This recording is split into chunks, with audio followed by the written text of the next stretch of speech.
ముందుగా ఈ 3 వంతెనలు గతంలో 4 చుక్కల వాన పడితేనే నగరం మొత్తం కూడా స్తంభించిపోయేలాగా మొత్తం నీళ్లు ఉండేటువంటి పరిస్థితి ఉండేది.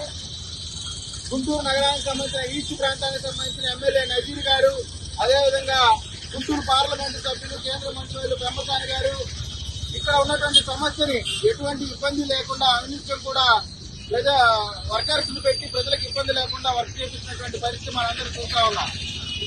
ఈ గుంటూరు నగర ప్రజలందరూ కూడా ఒకటే విషయం చెప్తా ఉన్నా, ప్రజలకు ఇబ్బంది లేకుండా మీ అసౌకర్యం కలగకుండా పనిచేసినటువంటి నజీర్ గారిని, బ్రహ్మసాని గారిని చేసిన కృషిని మీరు అందరూ కూడా అభినందించాలని కోరుకుంటా ఉన్నా.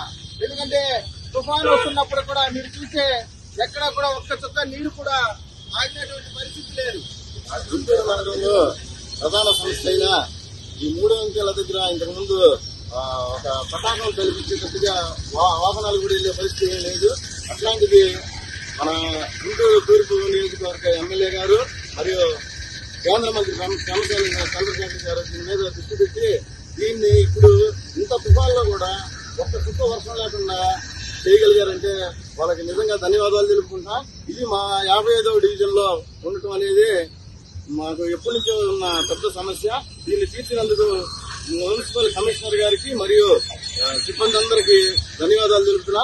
మా డివిజన్ తరఫున కూడా ధన్యవాదాలు తెలియజేస్తున్నాం. ఇక్కడ చూసే నగరపాలక సంస్థ వచ్చిన సిబ్బంది కూడా కమిషనర్ గారు, ఎమ్మెల్యే గారి సూచనలతో ఎంప్లాయీస్ కూడా పెట్టారు. ఎక్కడ ఎటువంటి ఇబ్బంది వచ్చినా వెంటనే ఆ సమస్యను తీర్చాలనే ఉద్దేశంతో కొన్ని ట్రాక్టర్ పెట్టారు, వాటర్ కూడా పెట్టారు.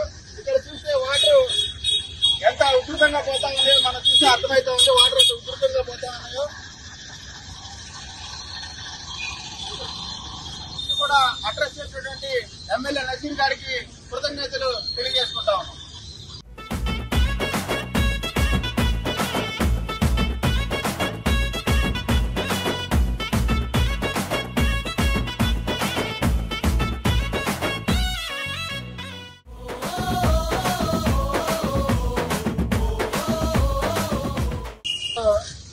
కూడల్లో ఉన్న 3 వంతెనలు పోయినసారి ఎలా ఉందో ఇప్పుడు ఎలా ఉందో ఒకరు గమనించగలరు.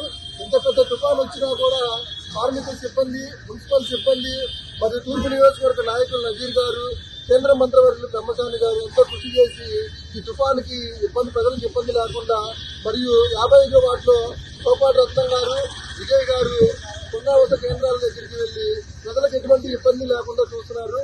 ఇంతటి మానవత మన తుఫాన్ని కాపాడిన బ్రహ్మసాని గారికి, నజీర్ అహ్మద్ గారికి ధన్యవాదాలు తెలుపుతున్నారు. నగరపాలక సంస్థ 55వ డివిజన్ కార్పొరేటర్ గా కంటెస్ట్ చేసినటువంటి గౌరవనీయులు సోపాటి రత్నం గారు, అదేవిధంగా వార్డు ప్రెసిడెంట్ దినేష్ గారు ఇక్కడ 55వ డివిజన్ సంబంధించిన అన్ని సమస్యలపైన అనునిత్యం ఇక్కడే తుఫాను ఎప్పుడైతే అనౌన్స్ అయిందో అప్పటి నుంచి కూడా వార్డులో పర్యటిస్తూ ప్రజలకు ఇబ్బంది లేకుండా ఎమ్మెల్యే నజీర్ గారి సూచనల మేరకు పనిచేస్తా ఉన్నారు. ఇటువంటి పనిచేసే నాయకులు కావాలని ప్రజలు కోరుకుంటా ఉన్నారు. ఖచ్చితంగా ప్రజలకు పనిచేసేటువంటి నాయకత్వాన్ని తెలుగుదేశం ఇస్తుందనేటువంటిది ఇది ఒక మంచితనంగా మనం భావించాల్సినటువంటి అవసరం ఉంది.